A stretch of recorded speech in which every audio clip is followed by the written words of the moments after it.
Hello, എല്ലാവർക്കും നമ്മുടെ ഒരു പുതിയ വീഡിയോയിലേക്ക് സ്വാഗതം. അപ്പോൾ ഇന്നൊരു കുക്കിംഗ് വീഡിയോ ആണ്. അപ്പോൾ മില്ലറ്റ്സ് കൊണ്ടുള്ള കുറച്ച് ഫുഡാണ് ഞാനിപ്പോൾ കാണിച്ചു കൊണ്ടിരിക്കുന്നത്.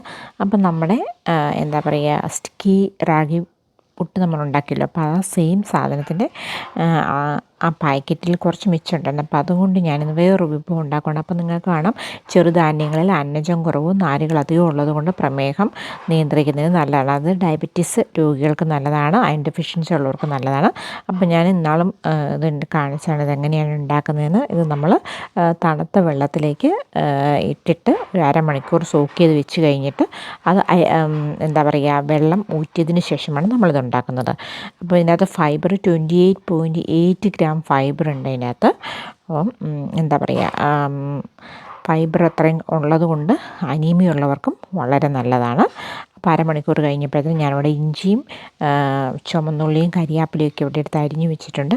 അപ്പോൾ അരമണിക്കൂർ കഴിഞ്ഞപ്പോൾ എത്ര സോഫ്റ്റായെന്ന് നിങ്ങൾക്ക് കാണാവുന്നതാണ്. ഒത്തിരി നേരം ഇട്ടിട്ട് വെള്ളത്തിൽ ഇടണ്ട. അരമണിക്കൂർ മാത്രം ഇട്ടാൽ മതി. എന്നിട്ട് ഞാനൊരു സ്ട്രെയിനിലേക്ക് അത് മാറ്റിയിട്ട് അതിൻ്റെ വെള്ളം മൊത്തം ഒന്ന് ഊറ്റി കളയുവാണ് കേട്ടോ. അപ്പം ഞാൻ പുട്ടുണ്ടാക്കിയ വീഡിയോ, അത് പുട്ടോ അല്ലെങ്കിൽ ഇടിയപ്പോ എന്ത് വേണമെങ്കിൽ നിങ്ങൾക്ക് വിളിക്കാം. അപ്പം അതുണ്ടാക്കിയ വീഡിയോ കണ്ടിട്ടില്ലാത്തവർ നമ്മുടെ ചാനലിൽ കയറി ഒന്ന് കണ്ട് നോക്കണം അതെങ്ങനെയായിരുന്നു ഞാനത് ഉണ്ടാക്കിയെന്ന്. അപ്പം ഈ കമ്പനിയുടെ പേര് മന്ന എന്നാണ്. നിങ്ങളുടെ അവിടെ കിട്ടുവാണെങ്കിൽ ഇത് മേടിക്കുക.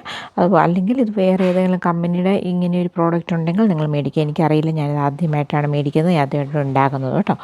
അപ്പം പിന്നെന്താ പറയാനുള്ളത്, അപ്പം ഇത് മില്ലറ്റ്സ് ആയതുകൊണ്ട് തന്നെ നമ്മുടെ ശരീരത്തിന് ഗുണപ്രദമായ ഒത്തിരി കാര്യങ്ങൾ അടങ്ങിയിട്ടുണ്ട്. നമ്മൾ അരി കൊണ്ടുള്ള ഉപയോഗം വളരെ കുറയ്ക്കുക. അതായത് നമ്മുടെ ഈ ഇടിയപ്പം ഉണ്ടാക്കുന്നത്, പുട്ടുണ്ടാക്കുന്നത്, അല്ലെങ്കിൽ എന്നാ പറയുന്നത്, ഉപ്പുമാവൊക്കെ ഉണ്ടാക്കുമ്പം ഈ അരിയുടെ അംശം കൂടുതലാണല്ലോ. അപ്പോൾ കഴിയുന്നിടത്തോളം മില്ലറ്റ്സ് ഉപയോഗിക്കുകയാണെങ്കിൽ നമുക്ക് അതിനകത്ത് ഫൈബറൊക്കെ ഒത്തിരി ഉണ്ട്. അതുപോലെ തന്നെ നമുക്ക് ഷുഗർ ഇല്ല. അപ്പം എന്നോട് ഞാൻ പിന്നെയും പറയാറുണ്ട്, ഡോക്ടർ പറയുന്നത് ലോങ് ഗ്രെയിൻ റൈസ്, അത് വൈറ്റ് റൈസ് ഉപയോഗിക്കരുതെന്നാണ്. അപ്പം ഞാൻ ഒരു പാത്രം അടുപ്പിൽ വെച്ചു, അത് ചൂടായപ്പോഴത്തേന് എണ്ണ ഒഴിച്ചു. അതിനകത്തേക്ക് നമ്മൾ ഉപ്പുമാവ് ഉണ്ടാക്കുന്ന രീതിയിൽ തന്നെ കടുകിട്ടു. കടുക് പൊട്ടി വരുമ്പോഴത്തേനും നമ്മൾ അരിഞ്ഞു വെച്ചിരിക്കുന്ന എന്താ പറയുക, ചുമന്നുള്ളിയും പിന്നെ പച്ചമുളക് ഇടേണ്ടവർക്ക് പച്ചമുളക് ഇടാം, കരിയാപ്പില, ഇഞ്ചി, അതൊക്കെ അങ്ങോട്ട് ഇടുക. അപ്പം അതിന് ഉപ്പാടായിട്ട് ഞാൻ കുറച്ച് കടല, അതായത് നമ്മുടെ സാമ്പാർ പരിപ്പാണ്, തൂർദാൽ, അത് ഒന്നിടുന്നുണ്ട്. അപ്പം ഇത് ഉപ്പാവിന് നല്ലൊരു ടേസ്റ്റ് കിട്ടും, അതുകൊണ്ടാണ് കേട്ടോ. പിന്നെ അതിൻ്റെ കൂട്ടത്തിൽ കുറച്ച് ഉഴുന്നുപരിപ്പ്, ഞാൻ ഉഴുന്നുപരിപ്പും ഇടും, കാരണം എനിക്ക് ഇഷ്ടമാണ് ഉഴുന്നുപരിപ്പ് ഉപ്പാവിൻ്റെ അകത്ത് കടിക്കാൻ കിട്ടുന്നത്, അതുകൊണ്ടാണ്. അപ്പോൾ ഇതൊരു 1 ടേബിൾ സ്പൂൺ വീതമാണ് ഇട്ടത്. നിങ്ങൾക്ക് ഇഷ്ടമില്ലെങ്കിൽ നിങ്ങൾക്ക് ഈ സ്റ്റെപ്പ് ഒഴിവാക്കാം. എന്നിട്ട് കടുക് മാത്രം ഇട്ടാൽ മതി. അപ്പം ഞാൻ ഇത് ഒന്ന് പൊട്ടിച്ചതിന് ശേഷമാണ് ഞാനിവിടെ അരിഞ്ഞു വെച്ചേക്കുന്ന ഇഞ്ചിയും എന്താ പറയുക, ചുവന്നുള്ളിയൊക്കെ ഇട്ടത്. അപ്പം ഇത് നന്നായിട്ട് പൊട്ടും, കാരണം മറ്റേതിലൊരു വെള്ളം ഉണ്ടല്ലോ, വെള്ളത്തിൻ്റെ കണ്ടനുണ്ട്, അതുകൊണ്ടാണ്. അപ്പോൾ ഇനി കുറച്ച് ഉണങ്ങിയ മുളക്, അതായത് ഞാൻ ഒരു മുളക് ഇടുന്നുള്ളൂ. നിങ്ങൾക്ക് കൂടുതൽ എരിവ് വേണമെന്നുണ്ടെങ്കിൽ നിങ്ങൾക്ക് ഇടാം കേട്ടോ. പിന്നെ അതിൻ്റെ കഴിഞ്ഞിട്ട് ഇപ്പോൾ ഇട്ടത് കരിയാപ്പിലയാണ്. പിന്നെ നമ്മൾ അരിഞ്ഞു വെച്ചേക്കുന്ന ഇഞ്ചിയും ചുവന്നുള്ളിയും ഇടാം കേട്ടോ. അപ്പോൾ അതൊന്ന് ഇളക്കി എല്ലാം ഒന്ന് ശരിക്കും ഒന്ന് മൂക്കട്ടെ, കരിയരുത് കേട്ടോ.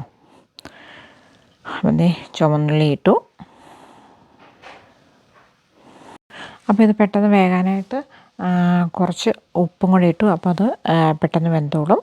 അപ്പം കുറച്ച് ഉപ്പിട്ടാൽ മതി. അത് കഴിഞ്ഞിട്ട് നമ്മുടെ എന്താ പറയുക, വെള്ളമൊക്കെ തിളച്ച് കഴിയുമ്പോഴത്തേനും നിങ്ങൾക്ക് വേണമെങ്കിൽ വെള്ളം തിളയ്ക്കാനായിട്ട് ഞാൻ ഒഴിക്കുന്നില്ല, അതാണ് ഇതിനകത്ത് ഒരു ട്വിസ്റ്റ്. കാരണം എന്നാ, നമ്മൾ ഓൾറെഡി ഇത് നമ്മൾ എന്താ പറയുക, വെള്ളത്തിൽ സോക്ക് ചെയ്തായിരുന്നല്ലോ. അപ്പം ഞാൻ നോക്കിയിട്ട് വെള്ളം ഒഴിക്കണമെങ്കിൽ ഒഴിക്കത്തുള്ളേ. അപ്പോൾ അതിനകത്തേക്ക് നമ്മൾ സോക്ക് ചെയ്ത് വെച്ചിരുന്ന നമ്മുടെ സ്റ്റിക്കി പുട്ട് ഇങ്ങോട്ടിട്ടു. എന്നിട്ട് ഒന്ന് ഇളക്കി കൊടുക്കാം. അപ്പം ഇതെല്ലാം കൂടി ആയിട്ട് ഒന്ന് മിക്സ് ആവും കേട്ടോ. അപ്പോൾ സാധാരണ നമ്മൾ ഉപ്പുമാവിൽ നമ്മൾ ആദ്യം വെള്ളം ഒഴിച്ചിട്ട് അത് ഒന്ന് തിളച്ച് കഴിയുമ്പോഴാണ് നമ്മുടെ റവ ഇടുന്നത്. പക്ഷേ ഇത് ഞാൻ അങ്ങനെ ചെയ്യുന്നില്ല, കാരണം ഇത് ഓൾറെഡി സോക്കായതുകൊണ്ട് എനിക്കൊരു പേടിയുണ്ടായിരുന്നു, ഒത്തിരി അങ്ങ് ഇങ്ങനെ എന്താ അലുത്ത് പോകുമെന്ന്. അപ്പോൾ ഞാൻ അതിൻ്റെ മുകളിലേക്ക് 1 ടേബിൾ സ്പൂണ് ചിരകിയ തേങ്ങയും കൂടെ ഇട്ടു. അപ്പോൾ അതൊരു പ്രത്യേക ടേസ്റ്റാണ് കേട്ടോ അതിൻ്റെ ആ തേങ്ങ ഇട്ട് കഴിയുമ്പോഴത്തേനും. എന്നിട്ട് നന്നായിട്ട് മിക്സ്. അപ്പം ഇതൊന്ന് വേവണം. അപ്പം വേവുമ്പോൾ ഇതിനകത്തുള്ള വെള്ളം വെച്ചിട്ട് ഒന്ന് കുക്കാവട്ടെ.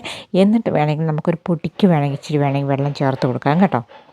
ഞാനൊരു കുറച്ച് വെള്ളം, അതായത് ഒരു എന്നാ പറയുന്നത്, ഒരു 3-4 ടേബിൾ സ്പൂൺ വെള്ളം കൂടെ ഒഴിച്ചു. അപ്പോൾ അത് ബാക്കി നന്നായിട്ടൊന്ന് വേവാനായിട്ടാണ്. അപ്പോൾ ആ വെള്ളം ഒന്ന് വറ്റി വരുന്നിട്ട് നമുക്ക് ഇതെടുക്കാം. കാരണം ഇത് അടിയിൽ പിടിക്കാതിരിക്കാനായിട്ടും കൂടെയാണ്. പിന്നെ ഇത് കുറച്ചും കൂടെ കുക്കാകാനായിട്ടും കൂടി ഉണ്ടായിരുന്നു, അതുകൊണ്ടാണ് കേട്ടോ. അപ്പം നമുക്കിതൊന്ന് വെള്ളമൊന്ന് വറ്റി കഴിയുമ്പോഴത്തേനും നമുക്ക് എടുത്ത് സെർവ് ചെയ്യാം കേട്ടോ. അപ്പം അതിൻ്റെ വെള്ളമൊക്കെ എൻ്റെ ഓൾറെഡി അതിന് വറ്റി. അപ്പം ഞാനൊരു പ്ലേറ്റൊക്കെ എടുത്തിട്ടുണ്ട്. കഴിക്കാൻ സമയമായി. ബ്രേക്ക്ഫാസ്റ്റാണ്. അപ്പം ഇത് ഭയങ്കര ഹെൽത്തിയാണ്. അപ്പം നമുക്കിതിന് ഞാൻ ഇതിൻ്റെ അകത്ത് പച്ചക്കറിയോ അങ്ങനെ സാധനങ്ങളൊന്നും ഇട്ടിട്ടില്ല. ഇതെൻ്റെ വേറൊരു വെറൈറ്റി ഓഫ് എന്താ പറയുക, ഉപ്മാവാണ്. അപ്പം നിങ്ങൾ ഇങ്ങനെ ഉണ്ടാക്കി കഴിച്ചിട്ടുണ്ടാകുമോ? ഉണ്ടെങ്കിൽ നിങ്ങൾ കമൻറ്റ് ചെയ്യുക. നിങ്ങൾ ഈ പ്രോഡക്റ്റ് ഉപയോഗിച്ചിട്ടുണ്ടെങ്കിലും കമൻറ്റ് ചെയ്ത്. പ്രൊമോഷണൽ വീഡിയോ അല്ല കേട്ടോ, ഞാനിത് ആദ്യമായിട്ട് ഉണ്ടാക്കുന്നതാണ്.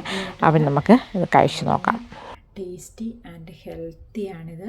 അപ്പോൾ നിങ്ങളതെല്ലാവരും ഉണ്ടാക്കി നോക്കണം. അപ്പം ഞാൻ ഇതിനകത്ത് നട്ട്സും എന്താ പറയുക, നമ്മുടെ പരിപ്പും ഉഴുന്നും ഒക്കെ ഇടുമ്പോഴത്തേക്കും നല്ലൊരു ടേസ്റ്റാണ്. അല്ലേ തന്നെ ഇത് നല്ല ടേസ്റ്റാണ്. അപ്പോൾ നിങ്ങളത് ഉണ്ടാക്കി നോക്കും. നമ്മൾ ഇന്നാൾ നമ്മുടെ എന്താ പറയുക, ഒരു പുട്ട് അല്ലാതെ ഒരു ഇടിയപ്പം എന്ത് വേണമെങ്കിലും നമുക്ക് ഇതുകൊണ്ട് ഉണ്ടാക്കാം. അപ്പം ഞാൻ അതിനകത്ത് പാക്കറ്റിൽ ഇച്ചിരി ഉള്ളായിരുന്നു. അപ്പം ഞാൻ ഇതുകൊണ്ടൊന്ന് കഴിച്ച് നോക്കിയതാണ്.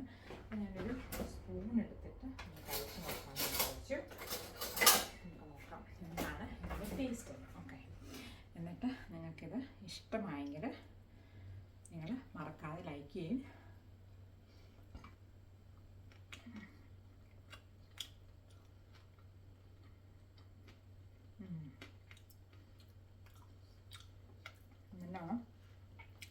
അപ്പം നിങ്ങളിത് മറക്കാതെ ഉണ്ടാക്കി നോക്കുക. നിങ്ങൾക്ക് നാട്ടിലൊക്കെ ഈ പാക്കറ്റ് കിട്ടുവാണെങ്കിൽ ഇത് മേടിച്ചുണ്ടാക്കുക. ഇവിടെ UK ഇത് കിട്ടുമെന്ന് എനിക്കറിയത്തില്ല.